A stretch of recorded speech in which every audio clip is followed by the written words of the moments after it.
Les cuento brevemente que el ciclo es parte de un proyecto que tiene la red de Ecofisiología para aprender sobre el uso de nuevas tecnologías de sensoramiento que están basadas en el uso de la toma de imágenes, ¿no? Entonces vamos a ver a lo largo de las presentaciones distintos sensores que fueron utilizados y a nosotros nos parecía importante que se conozca sobre las ventajas de esta herramienta y conozcamos a la comunidad que está trabajando con estas herramientas, puesto que son de interés en estudios ecofisiológicos, pero también de manejo y también en lo referido al apoyo al mejoramiento y al screening de genotipo.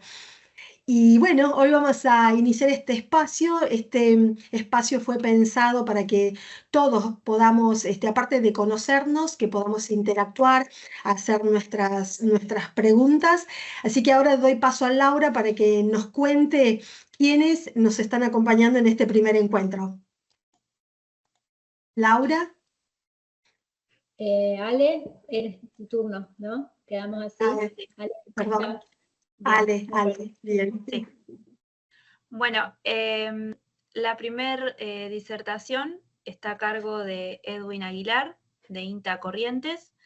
Edwin es licenciado en Informática, Tecnologías Educativas, Big Data, psicólogo social y psicoanalista. Así que bueno, Edwin, si podés compartir pantalla. Bueno, buenas tardes a todos, gracias por la presentación. A ver, compartir pantalla. Muy bien. Bueno, muchísimas gracias. Bueno, básicamente lo que voy a hacer es una introducción generalista con respecto al tema de los drones. ¿Por qué? Porque hay demasiado para explicar y yo he visto que hay especializaciones ya en estas mismas presentaciones. Entonces, mi idea es dar un pantallazo general para que se vean las posibilidades y luego desde ahí vamos a abordar obviamente lo que se requiera. Bueno, básicamente como toda tecnología cuando irrumpe es novedosa y es algo fantástico, como estamos viendo en esta vieja fotografía de hace 100 años. Sin embargo, la modernidad de la tecnología no significa que sea buena per se. Yo acá quería mostrarles un pequeño videíto porque me causó infinita gracia. Me causó infinita gracia cómo este buen hombre hizo un estudio, una investigación y seguramente un artículo con referato para demostrar cómo abrir una cerveza con un dron. Bueno, ese es el tema con la tecnología. Requiere de un uso apropiado. Y lamentablemente en el tema que nos atañe a nosotros tenemos un pequeño inconveniente. El prejuicio de los que usaron mal las tecnologías antes que nosotros. Entonces es muy común escuchar que algún genio se mandó en un aeropuerto justo cuando están despegando los aviones, o violó la privacidad, o etcétera, etcétera. Entonces, nuestro trabajo se ve un poquitito devaluado con eso.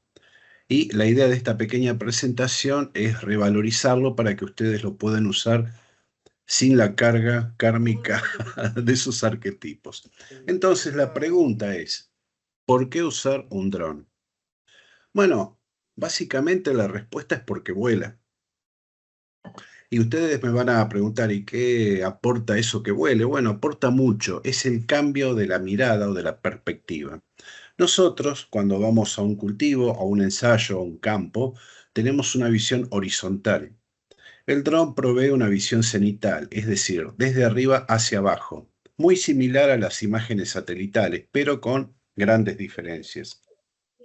Esas diferencias están dadas por el tema vinculado a la resolución espacial, es decir, podemos ver detalles. Hay varios colegas acá que ya nos conocemos, que estamos en esta reunión, que trabajan con imágenes satelitales y tienen acceso a imágenes de alta resolución. Pero el común de los mortales suele trabajar con suerte con las imágenes Sentinel, cuyo píxel tiene una resolución espacial de 10 metros en algunas bandas. Entonces nos vamos a encontrar que cada píxel representa 100 metros cuadrados, mientras que un dron volando a 120 metros son 3,75 centímetros por píxel. Es decir, hay una definición muy grande que nos permite, en el caso de la investigación, encontrar esos detalles. Entonces, establecido el punto, nos preguntamos, ¿y ahora en qué lo usamos? Y bueno, lo podemos usar. Qué mal que corrigió acá esto, puso frenología y es fenología. Bueno, después les cuento qué es la frenología. Nos permite trazar líneas de tiempo para ver la evolución de nuestros ensayos o de nuestros cultivos, o de los potreros, o de los pastizales, o de lo que ustedes quieran. Hacer un foco en algunas cuestiones, por ejemplo, en la detección de anomalías, porque básicamente todo lo que hacemos nosotros es detectar cosas mal. Somos algo así como críticos de la vida. Y lo que hacemos es buscar la anomalía para determinar si es una plaga, una enfermedad, una falta de nutrientes, un encharcamiento o lo que fuera. Y por supuesto, eso tiene distintos abordajes, tanto si lo hacemos desde la parte que está vinculada con la imagen realista del dron, como si lo hacemos también desde lo espectral, porque podemos hacer índices espectrales con un dron. Sí, va a decir alguno de ustedes, pero mi dron no tiene cámaras infrarrojas, tiene solamente la cámara común. Bueno, la cámara común es espectral también, tiene 3 bandas, RGB, es decir, trabaja con las bandas visibles del espectro. Y aún así nosotros podemos trabajar y obtener, mediante álgebra de bandas, buenas conclusiones en cuanto a la salud vegetal y a distintos tipos de cosas. Básicamente lo que obtenemos de un dron es la visión plana de la vida, es decir, nosotros por nuestra capacidad biológica vemos en forma estereoscópica, pero el lente toma esa imagen y el procesamiento la aplana para poder ser representada en un diagrama plano como puede ser la pantalla de nuestra computadora. Eso es muy común, por ejemplo, con las proyecciones de los mapas. El viejo estilo Mercator, por ejemplo, si ustedes lo analizan fríamente, no representa el mundo, sino que es una simulación.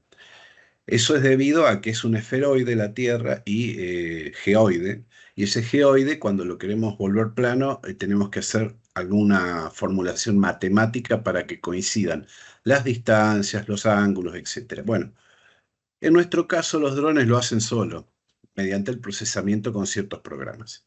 Entonces obtenemos la visión ortogonal y obtenemos fotos y videos.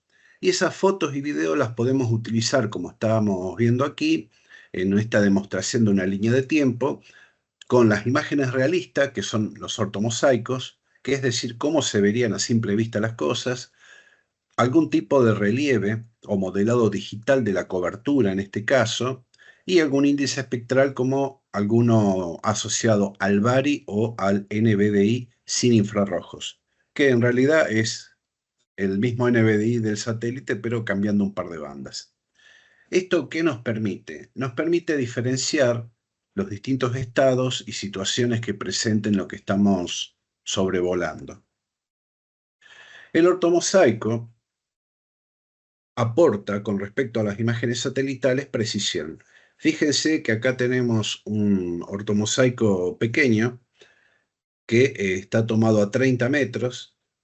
Esto que están viendo de ortomosaico significa una composición de un montón de fotos que se unen en un solo archivo, a diferencia de las imágenes satelitales que es una sola imagen y muchas bandas. Acá son 3 bandas en una sola imagen unidas, es decir, cada foto se va uniendo matemáticamente y generando este ortomosaico. Y eso nos permite agrandar hasta obtener los detalles, como estamos viendo acá en pantalla. Según la altura de vuelo, se puede obtener una precisión de milímetros. Por ejemplo, volando sobre cultivos de arroz he obtenido 0,5 centímetros de resolución espacial, lo cual permite ver detalles muy pequeños. Pero también hay que entender si eso es justificado o no, porque volar a 10 metros es bastante complicado porque hay que seguir una técnica para armar estos ortomosaicos. Lo usual es volar a 30, 60, 90 o 120. Acá tenemos una elaboración que es un mapeado espectral utilizando el índice BARI para reflejar por ejemplo, el estado de la vegetación, pero al mismo tiempo nos salen otras cosas como, por ejemplo, algunas huellas en el terreno y algunas cuestiones antiguas que inclusive nadie recuerda porque esto es nuestra experimental el vuelo es de hace poquito, pero las excavaciones y el laboreo es de hace 50 o 60 años. Y acá tenemos algo que le interesa mucho a la gente de la producción. Trabajando con ciertos índices, podemos crear categorizaciones en la cantidad que nosotros deseemos y con los criterios que nosotros estimemos, y de esa manera armar mapas de prescripciones que pueden servir para sembrar, fertilizar, aplicar o lo que ustedes deseen. O simplemente también cuantificar. Acá vamos a ver que según el color, hay predeterminada un área que corresponde a ese color, y si nosotros pusiéramos, por ejemplo, una aplicación de algo, podemos calcular la cantidad de los litros y todo, y eso se lo podemos aplicar a la maquinaria de precisión para que ponga dosis variables. Esto, por otra parte, es algo más sencillo y es un modelado digital de la cobertura. DEM quiere decir modelado digital de elevaciones, pero yo prefiero decirlo de cobertura porque es lo que nosotros estudiamos. Fíjense acá que estos ensayos de tiempos térmicos de arroz muestran las diferentes alturas de las diferentes variedades de arroz que están puestas en cada parcelita. Esto es un determinante también de ciertas cuestiones. Hay zonas que están invadidas por maleza, hay zonas que tienen defectos, etc. Esto se permite ver fácilmente con el DEM. También, y eso lo usamos mucho con Emanuel y compañía hace un par de días atrás en Bellavista, podemos trabajar con modelados 3D. En este caso tenía ya renderizado un trabajito, así que lo puse rápidamente como para mostrar las posibilidades de que el mismo ortomosaico lo podemos transformar en sólidos o en apariencia de sólidos, como para poder estudiar desde una perspectiva tridimensional las cosas. Fíjense que está hecho en baja resolución, por una cuestión de que esto insume mucho tiempo y mucha computadora, pero aún en baja resolución es muy ilustrativo y permite, por ejemplo, hacer mediciones. Yo puedo medir la altura de esos árboles, las superficies, etc. Bueno, y esto que es algo interesante, que surgió por accidente, es que había que medir una cárcava. Fuimos, volamos, trazamos un mapeo de curvas de nivel y después lo procesamos en QGIS y pudimos medir la cárcava con bastante eficiencia versus el método tradicional, que era utilizar estacas e ir haciendo mediciones cada tantos metros, como están marcadas acá con estos puntos amarillos que son los marcadores.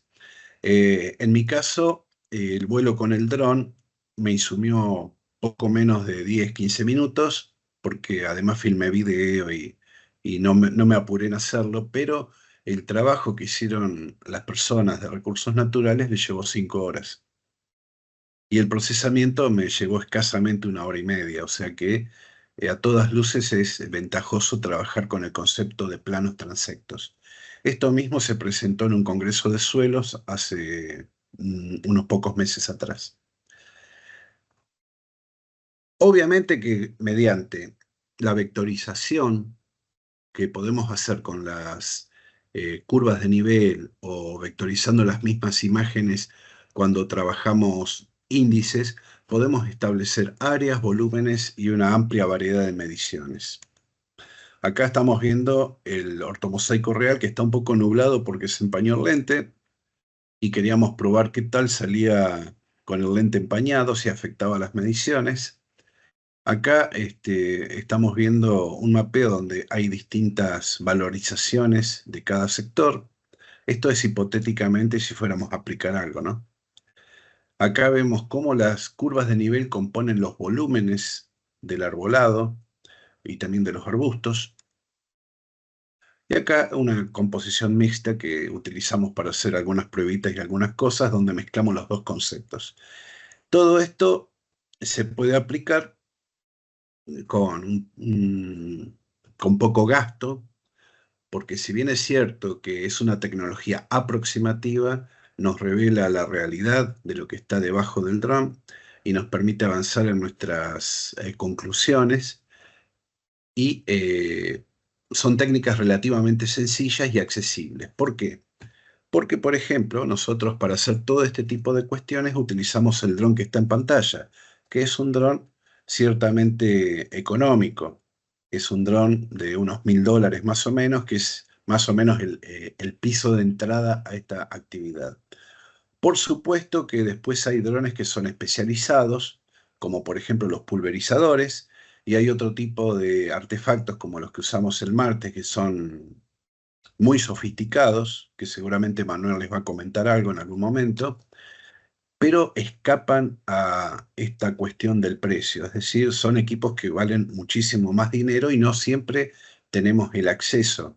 Entonces, una forma de seguir trabajando es utilizar las herramientas de las que podemos disponer.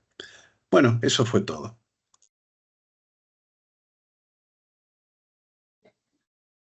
Bueno, Gracias. muchas Gracias, gracias. Edwin. De nada. Excelente con el tiempo.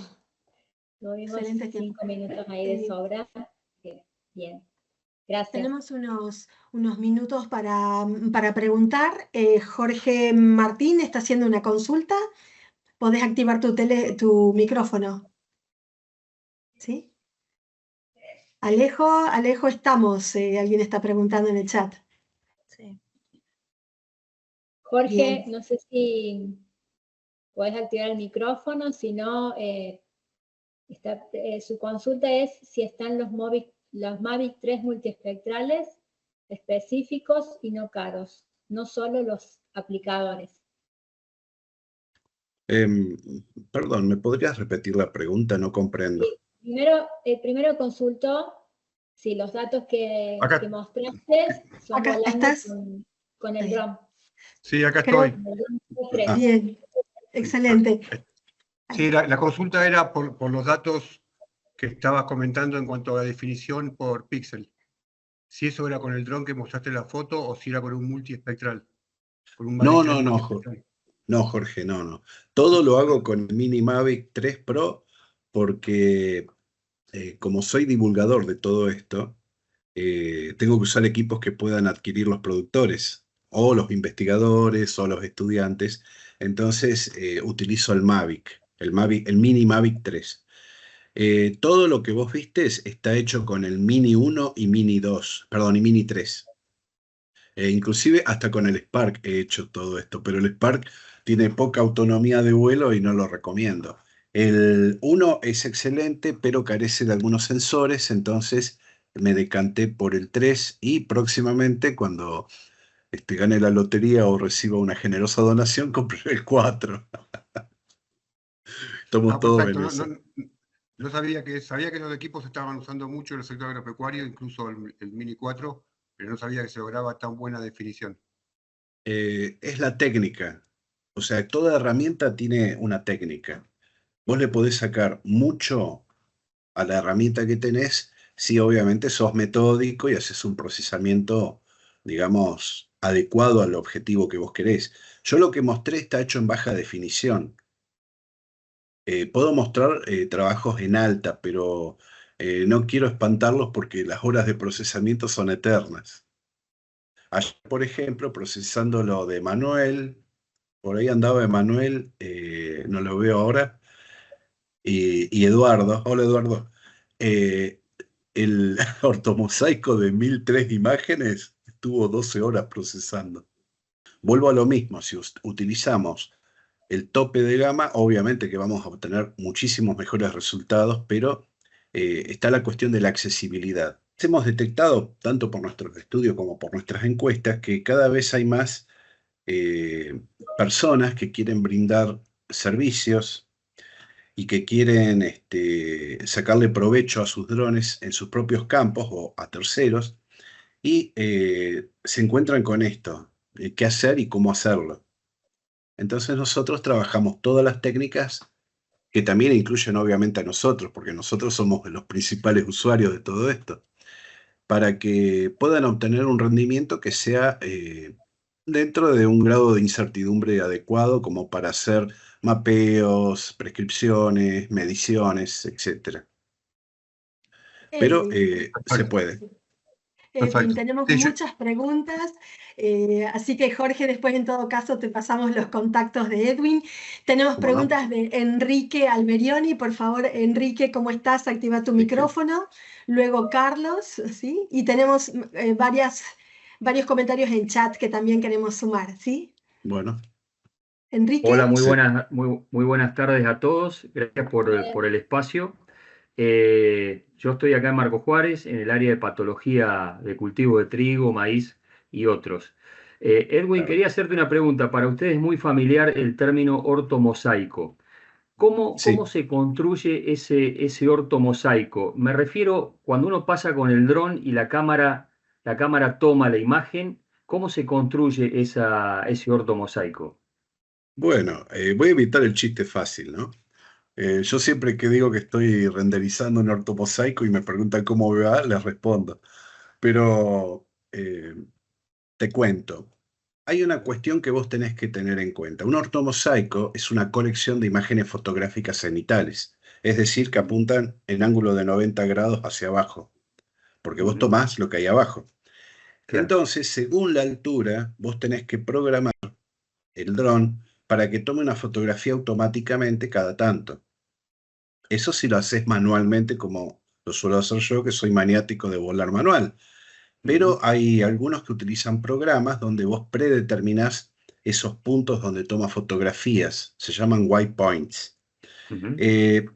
Entonces, vos, después que terminás de volar, podés tener, según el campo, lo que vos mapeaste, podés tener 100, 200, 300, 1000 fotografías. Y el software, hay varios que trabajan con esto, lo que hacen es unir matemáticamente las nubes de puntos georreferenciadas, determinar las alturas, los vértices poligonales, etcétera, para dar la sensación de 3D y de figura plana al mismo tiempo. Eso permite que vos, el ortomosaico, cuando lo estás usando en un QGIS, por ejemplo, o en el mismo programa, puedas medir las distancias y calcular áreas, y por supuesto volúmenes, y tenga precisión. ¿Qué precisión tiene? Y bueno, tiene una precisión, digamos, que puede variar entre un 2 y un 5% según lo rápido que lo hayas hecho. Pero te da un grado de precisión que para nuestros usos es adecuado. Entonces, lo que hace el procesamiento posterior al vuelo es unir esas fotos, que tienen que tener ciertas condiciones, estar georreferenciadas, si es posible todas a la misma altura, y que estén solapadas, es decir, las fotos se tienen que pisar un poco entre ellas, tanto adelante como atrás para los costados. Eso construye la trama de puntos llamada nube dispersa, que se densifica después para establecer, digamos, la estructura poligonal donde se hace la malla, que es lo que le da el volumen, y con todo eso vos obtenés la representación en 2D y en 3D. Cuando hablas de que lo haces de manera manual, vos al dron le das una orden de que sea cada, no sé, centésima de segundos, una cosa así, para los white point, ¿o no? No, cada 5 segundos. Cada 5 segundos, bien. Claro, por ejemplo, si yo vuelo a 30 metros, que es la altura de emisión usual que yo tengo, porque a 30 metros tengo la definición de 1 centímetro por píxel, que es muy buena.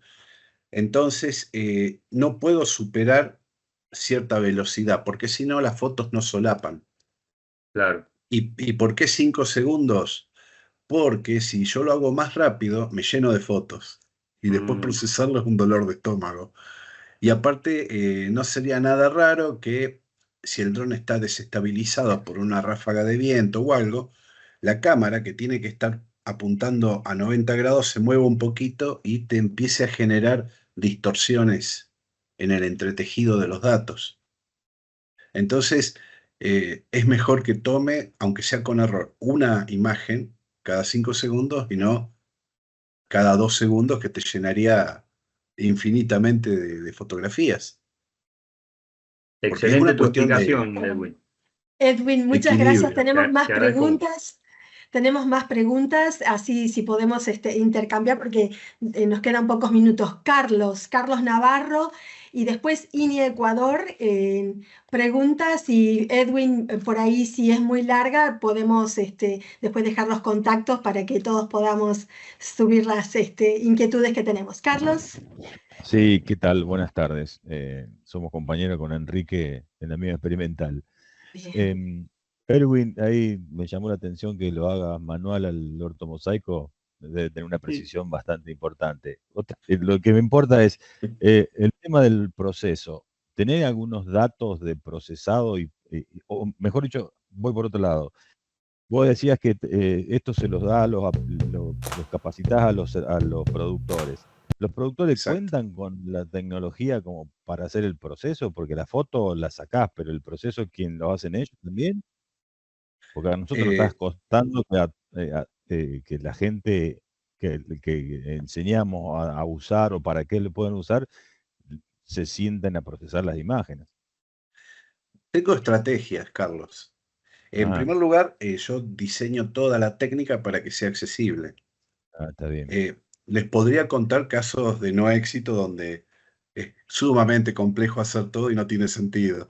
Pero como divulgador, como investigador y divulgador, yo busco que sea muy accesible. Entonces, básicamente, cuando los productores me plantean, porque los estudiantes y los docentes no me lo preguntan, o los profesionales, sí, los productores me dicen, pero ¿esto necesita una máquina especial? No, una notebook más o menos decente, que tenga un poco más de memoria RAM, anda perfecto. Pero esto se resuelve muy fácil. ¿Usted tiene un hijo que no sabe qué trabajo encargarle? Sí, tengo uno que no sé qué hacer. Bueno, le enchufa el dron y le hace realizar el ortomosaico. Porque a los chicos, chico me refiero a cualquier persona inferior a 40 años, ¿no? Yo, por ejemplo. Cuando asocian la producción, lo productivo, que especialmente es familiar, con lo tecnológico, les encanta, les fascina, porque hay un concepto que es lo que estamos tratando de sacar acá, que el campo es sinónimo de cosa antigua y vetusta y decimonónica. Entonces, cuando descubren que el dron puede contar las vacas, pueden calcular el pastizal, pueden ver el grado de afectación por sequía o por inundación o lo que sea, les empieza a interesar, y es la forma de entrada de vincular a los hijos de los productores. Pero aún así hay una disputa, los productores también quieren manejar la tecnología. Cuando la adoptan, obviamente la quieren manejar. En general, lo que yo hago manual es el vuelo, el procesamiento no, sigue una serie de parámetros que ya están predeterminados y se hacen. Pueden tardar un poco más o un poco menos, pero se hacen. Bueno, le damos ahora la palabra a INIAP Ecuador, que está con nosotros, que tiene preguntas también. Hola, ¿qué tal? Buenos días acá en Ecuador, buenas tardes allá. Les saludo de INIAP Ecuador, de la Estación Experimental Santa Catalina. Tengo un par de preguntas para hacerlos. Felicito la presentación y también seguimos el mismo concepto de llegar con la tecnología hacia la gente. Estamos ocupando de igual forma los Mavic Mini 2, 3 y 4. Aquí en Ecuador bordean los $600, $700 y sobre todo en el cultivo de banano, que es lo que más tenemos en Ecuador, estamos haciendo monitoreo con drones para enfermedades como, no tenemos todavía Fusarium raza 4, pero sí tenemos moco, la Ralstonia solanacearum, y empleamos mucho el tema de los drones en el monitoreo. Hemos conseguido bastante trasladar ese equipo de bajo costo, nosotros lo llamamos así, hacia los productores. Y todo el tema de inteligencia artificial lo hacemos en la nube y le entregamos un resultado al productor. Eso por un ejemplo que por ahí vamos en lo mismo. Tengo una pregunta, sobre todo estabas hablando del cultivo de arroz y nos mostraste unos resultados. ¿Cuáles son los parámetros que utilizas si haces un vuelo programado dentro del cultivo de arroz? A nosotros nos ha ido bien con vuelos por ejemplo, a 15 metros con 5.9 metros sobre segundo en la velocidad y con traslapes en alrededor del 80%. Entiendo muchísimo que el costo del procesamiento es alto, pero el producto que se obtiene se asocia mucho al análisis que queremos hacer.